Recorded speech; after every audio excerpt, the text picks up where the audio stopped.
Hi, Convo ഹെൽത്തിന്റെ പുതിയൊരു വീഡിയോയിലേക്ക് എല്ലാവർക്കും സ്വാഗതം. ഇന്ന് നമ്മുടെ കൂടെ ഉള്ളത് ഡോക്ടർ ഭാഗ്യ മാം ആണ്. ക്യോൺബി ഹെൽത്ത് കെയറിലെ മെഡിക്കൽ ഓഫീസർ ആണ്. ഇന്ന് നമ്മൾ ഡിസ്കസ് ചെയ്യാൻ പോകുന്ന വിഷയം യൂറിക് ആസിഡ്. യൂറിക് ആസിഡിനെ സംബന്ധിച്ച് ഒരുപാട് ആളുകൾക്ക് കൺസേൺ ഉള്ള ഒരു വിഷയമാണ്. പലരും വേദന കൊണ്ട് സഹിക്കാൻ പറ്റാത്ത വേദന കൊണ്ടൊക്കെ പല കേസുകളും നമ്മൾ ക്ലിനിക്കിലേക്ക് വരാറുണ്ട്, ട്രീറ്റ്മെന്റ് നമ്മൾ കൊടുക്കാറുണ്ട്. അപ്പം എന്താണ് യൂറിക് ആസിഡ്? അതെ. അപ്പം നമുക്ക് കേൾക്കാറുണ്ട് യൂറിക് ആസിഡ് കൂടുന്ന സമയത്ത് വേദനകൾ ഉണ്ടാവുന്ന, അതായത് ജോയിന്റ്സിലൊക്കെ ഒരുപാട് വേദന ഉണ്ടാവുന്നു, ബുദ്ധിമുട്ടുണ്ടാവുന്നു ഒക്കെ നമ്മൾ കേൾക്കാറുണ്ട്. പക്ഷേ നോർമലി യൂറിക് ആസിഡ് എന്ന് പറയുന്നത് അതിൻ്റെ ഒരു നോർമൽ റേഞ്ചിൽ നമ്മുടെ ബോഡിയിൽ കിടക്കുമ്പോൾ അത് നമ്മുടെ ബോഡിയിൽ ഒരു ആന്റി ഓക്സിഡന്റ് ആയിട്ടാണ് ആക്ട് ചെയ്യുന്നത്. പക്ഷെ ഇത് കൂടുന്ന സമയത്താണ് ജോയിന്റ്സിലൊക്കെ ബുദ്ധിമുട്ടുണ്ടാവുന്നത്. അപ്പം എന്താണ് യൂറിക് ആസിഡ് എന്ന് നോക്കാം. നമ്മൾ കഴിക്കുന്ന ഭക്ഷണത്തിലുള്ള പ്രോട്ടീൻ വിഘടിച്ചിട്ട് ഒരു പ്യൂരിൻ എന്ന് പറഞ്ഞൊരു അമിനോ ആസിഡ്സ് ഫോം ചെയ്യുന്നുണ്ട്. ഈ പ്യൂരിന് പിന്നീട് രാസപ്രവർത്തനം സംഭവിച്ചിട്ടുണ്ടാവുന്ന ഒരു മെറ്റബോളിക് എൻഡ് പ്രൊഡക്റ്റിനെയാണ് നമ്മൾ യൂറിക് ആസിഡ് എന്ന് പറയുന്നത്. അപ്പോൾ ഇതിൻ്റെ ഒരു നോർമൽ റേഞ്ച് നമുക്ക് നോക്കാം. ഇപ്പോൾ ഒരു മെയിൽസിന്റെ കേസ്, അതായത് ആണുങ്ങളൊക്കെ നോക്കുകയാണെങ്കിൽ അവർക്കൊരു 3.5 മുതൽ 7.3 വരെയാണ് ഇതിൻ്റെ ഒരു നോർമൽ റേഞ്ച്. ലേഡീസിന്റെ കേസ് നോക്കുകയാണെങ്കിൽ ഒരു 2.6 മുതൽ ഒരു 6 വരെയൊക്കെയാണ്. എന്നാൽ ഒരു 5.9 ഒക്കെ എത്തുമ്പോഴേക്കും ജെൻസിൽ ഈ ജോയിന്റ് പെയിൻ സ്റ്റാർട്ട് ആവാം. അതുപോലെ ലേഡീസിലാണെങ്കിലും ഒരു 5 എത്തുന്ന സമയത്ത് ഈ ഒരു ജോയിന്റ് പെയിൻ സ്റ്റാർട്ട് ആവുന്നത് നമ്മൾ കാണാറുണ്ട്. ഇപ്പൊ ഡോക്ടർ പറഞ്ഞത് വെച്ച് നോക്കുകയാണെന്നുണ്ടെങ്കിൽ നമുക്ക് ആളുകളിൽ യൂറിക് ആസിഡ് വരാനുള്ള കാരണങ്ങൾ ഉണ്ടാവും. ഇപ്പൊ എങ്ങനെയാണ് ഇത് മനസ്സിലാക്കുക? എന്തൊക്കെയാണ് ഇതിന്റെ ലക്ഷണങ്ങൾ, കാര്യങ്ങളൊക്കെ? ഓക്കെ, നോർമലി യൂറിക് ആസിഡ് നമ്മുടെ രക്തത്തിലൂടെ അബ്സോർബ് ആയിട്ട് കിഡ്നി വഴി മൂത്രത്തിലൂടെയാണ് എക്സ്ക്രീറ്റ് ആയിട്ട് പോകുന്നത്. പക്ഷെ ഇപ്പം എന്തെങ്കിലും കിഡ്നിക്ക് അസുഖമുള്ള ആളുകളാണെങ്കിലൊക്കെ ചിലപ്പോൾ എന്താവും, ഇത് എക്സ്ക്രീറ്റ് ആയിട്ട് പോവില്ല. ചിലപ്പോൾ ഇത് ബ്ലഡിൽ കൂടുതലായിട്ട് കാണാം. ഈ ഒരു കണ്ടീഷനെയാണ് നമ്മൾ ഹൈപ്പർ യൂറീസീമിയ എന്ന് പറയുന്നത്. അതുപോലെ തന്നെ ഈ ഒരു യൂറിക് ആസിഡ് ചിലപ്പം ജോയിന്റ്സിലായിരിക്കും പോയിട്ട് ഡെപ്പോസിറ്റ് ആവുന്നത്. അപ്പം നല്ല ശക്തമായിട്ടുള്ള ജോയിന്റ് പെയിൻ അവർക്ക് ഉണ്ടായിരിക്കാം. അല്ലെങ്കിൽ കിഡ്നി ഫംഗ്ഷൻ ടെസ്റ്റ് ഒക്കെ ചെയ്യുന്ന സമയത്ത് ചിലപ്പം ക്രിയാറ്റിനിലൊക്കെ ചേഞ്ചസ് ഒക്കെ കാര്യങ്ങളൊക്കെ നമുക്ക് നോട്ട് ചെയ്യാൻ പറ്റും. അപ്പം എന്തൊക്കെ കാരണങ്ങൾ കൊണ്ടാണ് യൂറിക് ആസിഡ് വരുന്നതെന്ന് നമുക്ക് നോക്കാം. ആദ്യം തന്നെ പറയുകയാണെങ്കിൽ നമ്മളെ ഡയറ്റിൽ വന്നിട്ടുള്ള മാറ്റങ്ങളാണ്. പ്രത്യേകിച്ച് പറയുകയാണെങ്കിൽ റെഡ് മീറ്റ് നമുക്കത് പ്രത്യേകം തന്നെ പറയണം. കാരണം ഒരുപാട് ആളുകൾ കൂടുതലായിട്ട് കഴിക്കുന്നത് കൊണ്ടാണ് ഇത് വരുന്നത്. അപ്പോൾ അതായത് ഒരു വീക്കിലി ഒരു 1, 2, 3 തവണ നിങ്ങളിപ്പം റെഡ് മീറ്റ് കഴിക്കുന്നുണ്ടെങ്കിൽ നിങ്ങൾക്ക് യൂറിക് ആസിഡ് വരാം. അതായത് ബീഫ്, പോർക്ക്, മട്ടൻ, അതുപോലെ തന്നെ താറാവിറച്ചിയൊക്കെ ഒരുപാട് കഴിക്കുന്ന ആളുകൾ ഇത് കണ്ടുവരാറുണ്ട്. അതുപോലെ തന്നെ ഇതിന്റെ കരള്, ലിവർ, അതായത് അതിപ്പം ചിക്കൻ്റെ ലിവർ ആണെങ്കിലും അമിതമായിട്ട് കഴിക്കുന്നുണ്ടെങ്കിൽ ഈ ഒരു യൂറിക് ആസിഡിന്റെ പ്രശ്നങ്ങൾ വരാം. അതുപോലെ നിങ്ങൾ ഈസ്റ്റ് അടങ്ങിയ ഭക്ഷണങ്ങൾ, അതായത് ഇപ്പം പുളിപ്പിച്ച് കഴിക്കുന്ന വീടുകളിലൊക്കെ നമ്മൾ മാവ് പുളിപ്പിച്ചിട്ട് കഴിക്കാറുണ്ട്. ഇതിൽ നിങ്ങൾ കുറച്ചും കൂടി ഒരു സോഫ്റ്റ്നെസ് കിട്ടേണ്ടിയിട്ട് ചിലപ്പോൾ നിങ്ങൾ എന്ത് ചെയ്യാം, ഈസ്റ്റ് ആഡ് ചെയ്തേക്കാം. അതിന്റെ ഭാഗമായിട്ടും യൂറിക് ആസിഡ് വരാം. അല്ലെങ്കിൽ ഇപ്പം ബേക്കറിയിൽ നിന്ന് വാങ്ങുന്ന ബണ്ണായിക്കോട്ടെ, അല്ലെങ്കിൽ റൊട്ടി, ബ്രെഡ്, ഇതൊക്കെ നിങ്ങൾ അമിതമായിട്ട് കഴിക്കുന്നുണ്ടെങ്കിൽ നിങ്ങൾക്ക് യൂറിക് ആസിഡ് വരാം. അതുപോലെ തന്നെ നിങ്ങളുടെ ഫുഡിൽ ഫൈബർ കണ്ടന്റ് ഉള്ള ഭക്ഷണങ്ങൾ ഒന്നും തന്നെ ഇല്ല. നിങ്ങൾ ഈ റെഡ് മീറ്റ് പ്രോട്ടീൻസ് കൂടുതലായിട്ട് എടുക്കുക. അതായത് നോർമലി നമ്മുടെ ബോഡിക്ക് വേണ്ട ഒരു പ്രോട്ടീൻ എന്ന് പറയുന്നത് 50 മുതൽ 60 ഗ്രാമോളാണ്. പക്ഷെ നിങ്ങൾ നന്നായിട്ട് വ്യായാമം ചെയ്യുന്നുണ്ട്, ഒരു കഠിന അധ്വാനിയൊക്കെ ആണെങ്കിൽ നിങ്ങൾക്ക് ഒരു 100 ഗ്രാമിന്റെ ഉള്ളിൽ തന്നെ പ്രോട്ടീൻസ് കഴിക്കാം. പക്ഷെ ഇതിന്റെ കൂടുതലാവുന്ന സമയത്താണ് ഈ പ്യൂരിൻ പ്രോട്ടീൻ അടങ്ങിയ ഭക്ഷണമൊക്കെ നമ്മൾ ഒരുപാട് കഴിക്കുമ്പോഴാണ് ഈ ഒരു യൂറിക് ആസിഡിന്റെ പ്രശ്നം കൂടുതലായിട്ടും കണ്ടുവരുന്നത്. അല്ലെങ്കിൽ ഇപ്പൊ എന്തെങ്കിലും ഒരു ഹോർമോണൽ ചേഞ്ച് ഉണ്ട്, ഇപ്പം തൈറോയിഡിന്റെ എന്തെങ്കിലും ഡിസ്ഫങ്ഷൻ ഉണ്ടെങ്കിലും യൂറിക് ആസിഡ് കൂടുതലായിട്ട് കണ്ടുവരാം. അല്ലെങ്കിൽ അമിതവണ്ണവും വ്യായാമക്കുറവും ഉള്ള ആളുകളിൽ കാണാം. അല്ലെങ്കിൽ നിങ്ങൾ എന്തെങ്കിലും ഒരു മെഡിസിൻസ് എടുക്കുകയായിക്കോട്ടെ, ഈ ഡയൂററ്റിക്സ് പോലുള്ള മെഡിസിൻസ് ഒക്കെ എടുക്കുന്നുണ്ടെങ്കിലും ഇത് കൂടുതലായിട്ടും കണ്ടുവരാം. അതുപോലെ തന്നെ ഇപ്പം ക്യാൻസർ പേഷ്യൻസ് ഒക്കെ ആണെങ്കിൽ ചിലപ്പോൾ അവർ കീമോതെറാപ്പി ഒക്കെ ചെയ്യുന്നുണ്ടാവും. കീമോതെറാപ്പി ചെയ്യുന്ന സമയത്ത് അവിടെ സെൽ ഡെത്ത്, കൂടുതലായിട്ടുള്ള സെൽ ഉണ്ടാകുന്ന സമയത്ത് ആ സെൽ ഡെത്ത് സംഭവിക്കുമ്പോഴും അവിടെ പ്രോട്ടീൻസ് കൂടുതലായിട്ട് ബോഡിയിൽ വന്നിട്ടും യൂറിക് ആസിഡ് വരാനുള്ള ചാൻസസ് കൂടുതലാണ്. അപ്പോൾ ഇതൊക്കെ തന്നെയാണ് പ്രധാനപ്പെട്ട കാരണങ്ങൾ. അപ്പൊ ഇതില് ഡോക്ടർ ഡയറ്റ് എന്ന് പറഞ്ഞപ്പോൾ ഡയറ്റ് എന്ന് കേൾക്കുന്ന സമയത്തൊട്ട് ആളുകൾക്ക് എപ്പോഴും ഉണ്ടാകുന്നൊരു മിഥ്യാധാരണയാണ് എന്ത്, ഭക്ഷണം കംപ്ലീറ്റ് ഒഴിവാക്കുക, പട്ടിണിക്കിടുന്ന ഒരു അവസ്ഥ എന്നുള്ളത്. പക്ഷെ അങ്ങനെയല്ല.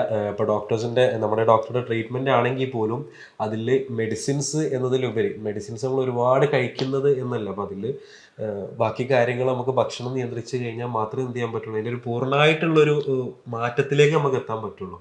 ഇപ്പോൾ ഡോക്ടറുടെ കൺസൾട്ടേഷൻ ആവശ്യമുള്ളവർ താഴെ കാണുന്ന നമ്പറിലൊന്ന് കോൺടാക്ട് ചെയ്താൽ മതി. അപ്പോൾ എന്തെങ്കിലും ടെസ്റ്റുകൾ മുന്നേ ചെയ്തിട്ടുള്ള, റീസെൻ്റ്ലി എടുത്തിട്ടുള്ള ടെസ്റ്റുകൾ കാര്യങ്ങളൊക്കെ ഉണ്ട് എന്നുണ്ടെങ്കിൽ അത് ഡോക്ടറുടെ ഈ ഒരു നമ്പറിലേക്ക് അയച്ചു കൊടുത്തു കഴിഞ്ഞാൽ ബാക്കി കാര്യങ്ങളൊക്കെ ഡോക്ടർ പറഞ്ഞു തരും. ഓൺലൈനായിട്ടും ഓഫ്ലൈനായിട്ടും തന്നെ നമുക്ക് എന്തുണ്ട്, കൺസൾട്ടേഷൻ അവൈലബിൾ ആണ്. അപ്പം നമ്മൾ കാരണങ്ങൾ പറഞ്ഞു. അപ്പോൾ ഈ ഭക്ഷണത്തിന്റെ രീതിയിലേക്ക് പോകാന്നുണ്ടെങ്കിൽ എന്തൊക്കെയാണ് ഇവരുടെ ഫുഡിൽ വരുത്തേണ്ട ചേഞ്ചസുകൾ എന്തൊക്കെയാണ്? ഇപ്പൊ മെഡിസിൻസ് ആകാന്നുണ്ടെങ്കിലൊക്കെ അതിന്റെ കാര്യങ്ങളൊക്കെ ഒന്ന് എക്സ്പ്ലെയിൻ ചെയ്യാൻ പറ്റും? അതെ, ശരിക്കും മെഡിസിൻസ് എന്ന് പറയുന്നത് ഒരു സെക്കൻഡ് നമ്മൾ രണ്ടാമതായിട്ട് കാണുന്ന ഒരു കാര്യമാണ്. ആദ്യം തന്നെ നമ്മൾ ചേഞ്ചസ് വരുത്തേണ്ടത് ഡയറ്റിലാണ്. ഇപ്പൊ ഈ ഒരു യൂറിക് ആസിഡ് പേഷ്യന്റ് വരികയാണെങ്കിൽ നമ്മൾ ആദ്യം അവരോട് ചോദിക്കും. ചില ആളുകൾക്ക് എന്താവും, ഇത് ബ്ലഡിൽ ഉയർന്നു നിൽക്കാം, പക്ഷെ അവർക്ക് പ്രത്യേകിച്ച് സിംറ്റംസും കാര്യങ്ങളും ഒന്നുമില്ല.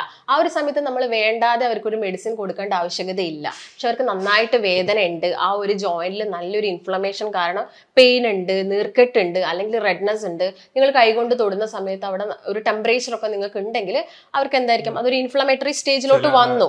ചില ആളിപ്പോ റീസെന്റ് എനിക്ക് ഓർമ്മ ഉണ്ട്, ഒരു കേസ് വന്നതില് അസഹ്യമായിട്ടുള്ള വേദന. പക്ഷെ ഈ വേദന ഉണ്ടാകുന്ന സമയത്ത് അവര് എന്താ പറയുന്നത് പോലും അവർക്ക് തന്നെ അറിയില്ല, കാരണം അത്രയും കഠിനമായിട്ടുള്ള വേദന ഉണ്ടാവാം.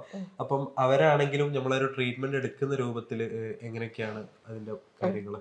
അപ്പൊ നമ്മൾ ആദ്യം തന്നെ കൊടുക്കുന്നത് ഞാൻ പറഞ്ഞല്ലോ, ഇപ്പം അവർക്ക് രക്തത്തിൽ ഉയർന്നു നിന്നേക്കാം, പക്ഷെ അവർക്ക് ആ ഒരു ലക്ഷണങ്ങളൊന്നും ഇല്ല. അങ്ങനെയുള്ള സമയത്ത് നമ്മൾ ഡയറ്റ് തന്നെയാണ് അവർക്ക് കൊടുക്കുന്നത്. നമുക്ക് യൂറിക് ആസിഡിനായിട്ട് നമ്മൾ ചില പ്രോട്ടീൻസ് ഒഴിവാക്കേണ്ടതുണ്ടായിരിക്കാം, പക്ഷെ എല്ലാ പ്രോട്ടീൻസും നമ്മൾ കംപ്ലീറ്റ് ആയിട്ട് ഒഴിവാക്കരുത്. കാരണം നമ്മുടെ ആ ഒരു മസിൽ ബിൽഡപ്പിനും അല്ലെങ്കിൽ ഡെയിലി നമുക്ക് എനർജി കിട്ടുന്നതൊക്കെ നമ്മൾ ഈ പ്രോട്ടീൻസിലൂടെയും കാർബ്സിലൂടെയും ഒക്കെയാണ്. അപ്പൊ നമുക്ക് വേണ്ട ചില പ്രോട്ടീൻസ് ഉണ്ട്, അത് നമ്മൾ കഴിക്കണം. അപ്പൊ അതിനെന്താണെങ്കിലും നിങ്ങളൊരു ഡയറ്റ് കൃത്യമായിട്ട് ഫോളോ ചെയ്യണം. ഒരു ഡോക്ടറിന്റെ നിർദ്ദേശപ്രകാരം ഒരു ഡയറ്റ് എടുക്കുന്ന എപ്പോഴും നല്ലത്. കാരണം ചിലപ്പോൾ ചില ആളുകൾക്ക് അറിയില്ല ഏത് പ്രോട്ടീൻ ആണ് കഴിക്കേണ്ടത്, ഏത് പ്രോട്ടീൻ ഒഴിവാക്കണം. ഞാൻ അങ്ങനെ പല കാര്യങ്ങളും ഇതിൽ ശ്രദ്ധിക്കേണ്ടതുണ്ട്. അതുപോലെ തന്നെ വെജിറ്റബിൾസിന്റെ കേസിലാണെങ്കിലും ചില വെജിറ്റബിൾസ് നമ്മൾ കംപ്ലീറ്റ് ആയിട്ട് ഒഴിവാക്കേണ്ടതുണ്ട്. അപ്പൊ നമുക്ക് അത് ഏതൊക്കെയാണെന്ന് നോക്കാം. ഇപ്പൊ ഡോക്ടർ ഡയറ്റിന്റെ ആ ഒരു ഭാഗത്തേക്ക് എത്തുന്നതിന് മുന്നേ വേറെ ചോദ്യം എന്താണെന്ന് വെച്ച് കഴിഞ്ഞാൽ, ഇപ്പോൾ മറ്റു പല കേസുകൾ, ഇപ്പോൾ പൈൽസിന്റെ കേസൊക്കെ എടുത്തു നോക്കുകയാണെങ്കിൽ നമുക്ക് ഓരോ സ്റ്റേജുകളുണ്ട്. അപ്പൊ അതേപോലെ യൂറിക് ആസിഡിന്റെ വിഷയത്തിൽ സ്റ്റേജുകൾ അങ്ങനെ എന്തെങ്കിലും, അപ്പൊ ഫസ്റ്റ് സ്റ്റേജ് ആണെന്നുണ്ടെങ്കിൽ അത് മനസ്സിലാക്കാനുള്ള ടെസ്റ്റുകൾ, ഇപ്പൊ നമുക്ക് ലാബിൽ പോയി കഴിഞ്ഞാലും ചെയ്യാൻ പറ്റുന്ന ടെസ്റ്റുകൾ, ആ ടെസ്റ്റും കാര്യങ്ങളൊക്കെ എങ്ങനെയാണ്, അതിന്റെ പേരോ അങ്ങനെ എന്തെങ്കിലും ഉണ്ടോ? നമുക്കിത് സ്റ്റേജസ് ആയിട്ട് പറയാൻ മാത്രമൊന്നുമില്ല. മെയിൻ ആയിട്ടും യൂറിക് ആസിഡിന്റെ കോംപ്ലിക്കേഷൻ ആയിട്ട് നമുക്കൊരു നെക്സ്റ്റ് സ്റ്റേജ് എന്ന് പറഞ്ഞാൽ ശരിക്കും അതിന്റെ ഒരു കോംപ്ലിക്കേഷൻ തന്നെയാണ്. അപ്പം യൂറിക് ആസിഡ് ഒരു ഇനീഷ്യലി ഒക്കെ ആവുന്ന സമയത്ത് അല്ലെങ്കിൽ ആ ഒരു ബോർഡറിലോട്ട് വരുന്ന സമയത്താണ് ഈ തള്ളവിരലിന്റെ ആ ഒരു ഭാഗത്ത് ജോയിന്റ്സിലൊക്കെ വേദന വരുന്നത്. പിന്നീട് അവർക്ക് ചിലപ്പോൾ ഉപ്പൂറ്റി വേദന അനുഭവപ്പെടാം. സ്ത്രീകളൊക്കെ പറയാറുണ്ട് രാവിലെ എഴുന്നേൽക്കുന്ന സമയത്ത് തന്നെ അവർക്ക് നിലത്ത് കാല് വെക്കാൻ പറ്റുന്നില്ല, കുറച്ച് ദൂരം നടക്കുമ്പോഴൊക്കെ ഓക്കെ ആവുന്നു എന്നുള്ളതൊക്കെ. ചിലപ്പോൾ അത് യൂറിക് ആസിഡിന്റെ പ്രശ്നങ്ങൾ കൊണ്ട്, അത് മറ്റുള്ള കാരണങ്ങൾ കൊണ്ടും വരാം. ചിലപ്പോൾ അത് യൂറിക് ആസിഡിന്റെ പ്രശ്നങ്ങൾ കൊണ്ടാവാം. പിന്നീട് അത് ഒരുപാട് കൂടുന്ന സമയത്ത്, രക്തത്തിൽ വല്ലാതെ കൂടുന്ന സമയത്താണ് മറ്റുള്ള ജോയിന്റ്സിനെയൊക്കെ ബാധിക്കുന്നത്. അതിപ്പം നീ ആയിരിക്കോട്ടെ, മുട്ടായിരിക്കോട്ടെ, അല്ലെങ്കിൽ ഷോൾഡർ ജോയിന്റ്സ്, ഇങ്ങനെയുള്ള എല്ലാ ജോയിന്റ്സിലോട്ടും ആ ഒരു പെയിൻ വരാം. പിന്നീട് ഉള്ളൊരു കോംപ്ലിക്കേഷൻ നമ്മൾ പറയുന്നത് കിഡ്നിയിൽ ഇത് സ്റ്റോൺ ആയിട്ട് മാറുന്നതാണ്. യൂറിക് ആസിഡിന്റെ ക്രിസ്റ്റൽസിന്റെ ഡെപ്പോസിഷൻ വരും, അത് സ്റ്റോൺ ആയിട്ട് മാറാം. ഇങ്ങനെയുള്ള ആളുകളിൽ ചിലപ്പം ഒരു ഇൻസുലിൻ റെസിസ്റ്റൻസ് പോലെയൊക്കെ ഒരു അമിത വണ്ണമൊക്കെ കാണിച്ചേക്കാം. ഇതൊക്കെ അതുപോലെ തന്നെ സ്ട്രോക്ക് വന്നേക്കാം. ഇത് ശരിക്കും ഒരു യൂറിക് ആസിഡ് ഒരു ബ്ലോക്ക് ആയിട്ടാണല്ലോ മാറുന്നത്. ഇതിന്റെ ഭാഗമായിട്ട് അവർക്ക് പിന്നീട് സ്ട്രോക്ക് വരാനുള്ള ചാൻസസ് കൂടുതലാണ്. അവരുടെ രക്തത്തിൽ കൊളസ്ട്രോൾ കൂടുതലായിട്ട് ഉയർന്നു നിന്നേൽക്കാം. അപ്പൊ ഇതൊക്കെ കോംപ്ലിക്കേഷൻ ആയിട്ടാണ് നമ്മൾ പറയുന്നത്. അപ്പൊ നമുക്ക് ഇതിന് എന്തൊക്കെ ടെസ്റ്റ് ചെയ്യാന്ന് നോക്കുന്ന സമയത്ത് നോർമലി നമ്മൾ ബ്ലഡ് ടെസ്റ്റ് തന്നെയാണ് ചെയ്യുന്നത്. ബ്ലഡിൽ യൂറിക് ആസിഡ് എത്രത്തോളം ഉണ്ടെന്ന് നോക്കുന്നു. അപ്പൊ അതിന്റെ ഒരു നോർമൽ റേഞ്ച് വെച്ചിട്ടാണ് നമുക്ക് കൂടുതലാണോ, അല്ലെങ്കിൽ പെയിൻ ഒക്കെ ആണെങ്കിൽ അത്യാവശ്യം നല്ല രീതിയിൽ തന്നെ ആളുകളിൽ ഇത് കൂടുതലായിട്ട് കാണാറുണ്ട്. ഞാൻ നേരത്തെ പറഞ്ഞ പോലെ തന്നെ കീമോതെറാപ്പി ചെയ്യുന്ന ആളുകളിൽ യൂറിക് ആസിഡ് കൂടുതലായിട്ട് നിൽക്കാം. അങ്ങനെയുള്ള ആളുകളാണെങ്കിൽ ഒരു 6 months ഒക്കെ കൂടുന്ന സമയത്ത് യൂറിക് ആസിഡ് ടെസ്റ്റ് ചെയ്യുന്നതൊക്കെ നന്നായിരിക്കും.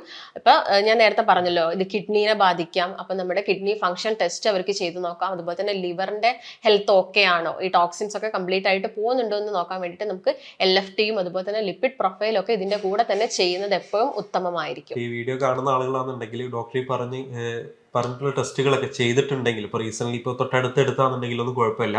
ഇപ്പോൾ ഡോക്ടറുടെ താഴെ കാണുന്ന നമ്പറിലേക്ക് ഒന്ന് അയച്ചു കൊടുത്തു കഴിഞ്ഞാൽ അതിൻ്റെ ബാക്കി കാര്യങ്ങൾ ഡോക്ടർ പറഞ്ഞു തരും. ഇപ്പോൾ കൺസൾട്ടേഷന് ഓൺലൈനായിട്ടും ഓഫ്ലൈനായിട്ടും നമുക്ക് കൺസൾട്ടേഷൻ അവൈലബിൾ ആണ്.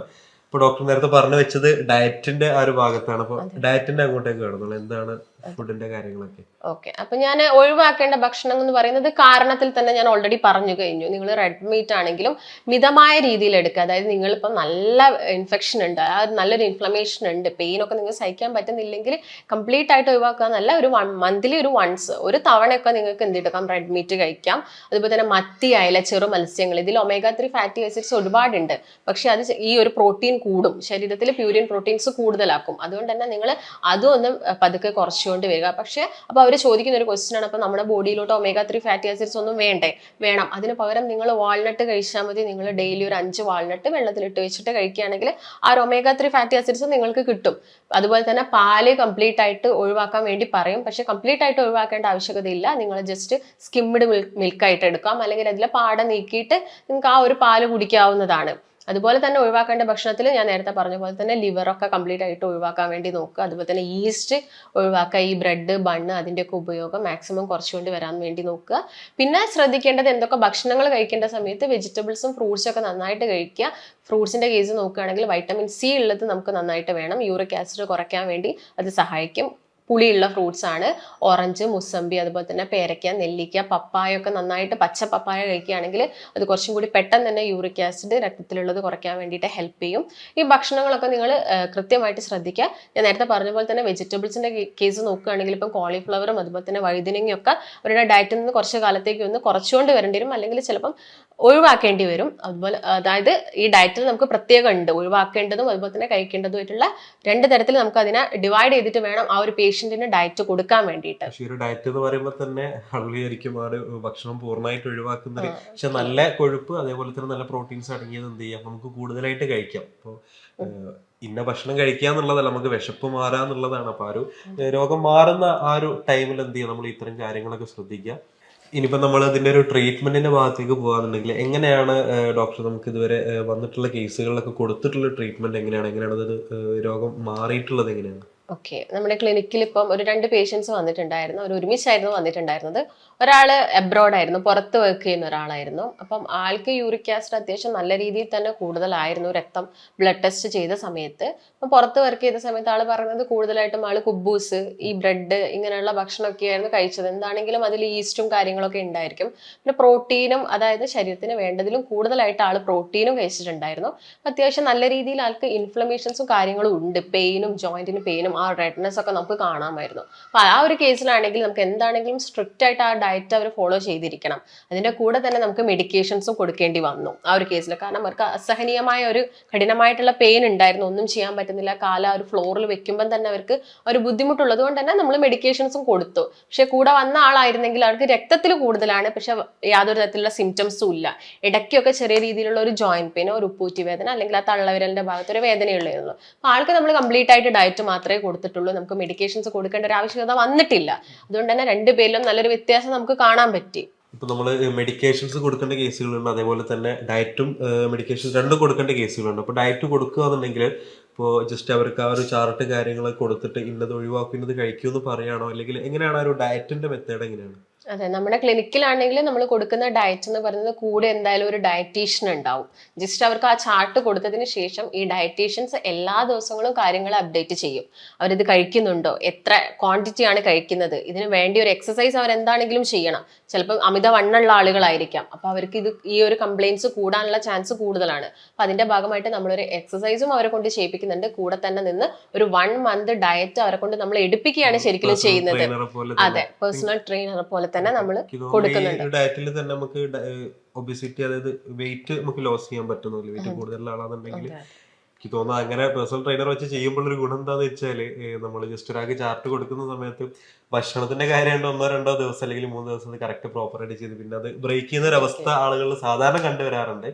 അപ്പം അതിന്നും കൂടി നമുക്ക് ഒരു ഡയറ്റീഷ്യൻ മുഖേന ചെയ്യുന്ന സമയത്ത് നല്ല റിസൾട്ട് ഉണ്ടാവും തോന്നുന്നു. ഡോക്ടർ നേരത്തെ പറഞ്ഞ പോലെ ടെസ്റ്റുകൾ എല്ലാവരും ഒന്ന് ഓർമ്മിച്ച് വെക്കുക, ടെസ്റ്റുകൾ ചെയ്ത് നോക്കുക. കാരണം ആർക്കെങ്കിലും അങ്ങനത്തെ എന്തെങ്കിലും വേദനകളോ കാര്യങ്ങളോ അനുഭവപ്പെടുകയാണെന്നുണ്ടെങ്കിൽ, ഇപ്പോൾ വീട്ടിൽ സ്ത്രീകൾക്കാണെന്നുണ്ടെങ്കിൽ ഉറങ്ങി എഴുന്നേൽക്കുന്ന സമയത്തൊക്കെ കാല് നിലത്ത് വെക്കുമ്പോൾ ഒരു വേദന കുറച്ച് കഴിഞ്ഞ് നടന്ന് കുറച്ച് ചെയ്യുന്ന സമയത്ത് അത് മാറുന്ന ഒരു അവസ്ഥ ഉണ്ടാവലുണ്ട്.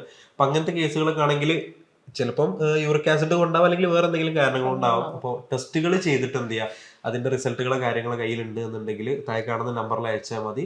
നമുക്കത് ഡോക്ടർ അത് നോക്കിയിട്ട് എന്ത് ചെയ്യും, ബാക്കി കാര്യങ്ങൾ പറഞ്ഞുതരും. കൺസൾട്ടേഷൻ ഓൺലൈനായിട്ടും ഓഫ്ലൈനായിട്ടും നമുക്ക് അവൈലബിൾ ആണ്. അപ്പോൾ ഇന്നത്തെ നമ്മുടെ ഒരു യൂറിക് ആസിഡിന്റെ ഈ ഒരു ഡിസ്കഷൻ എല്ലാവർക്കും നല്ല രീതിയിൽ ഉപകാരപ്പെടുന്ന ഒരു വിഷയം കൂടിയാണ്. പുതിയൊരു വീഡിയോ ആയിട്ട് നമുക്ക് വീണ്ടും കാണാം. ബൈ.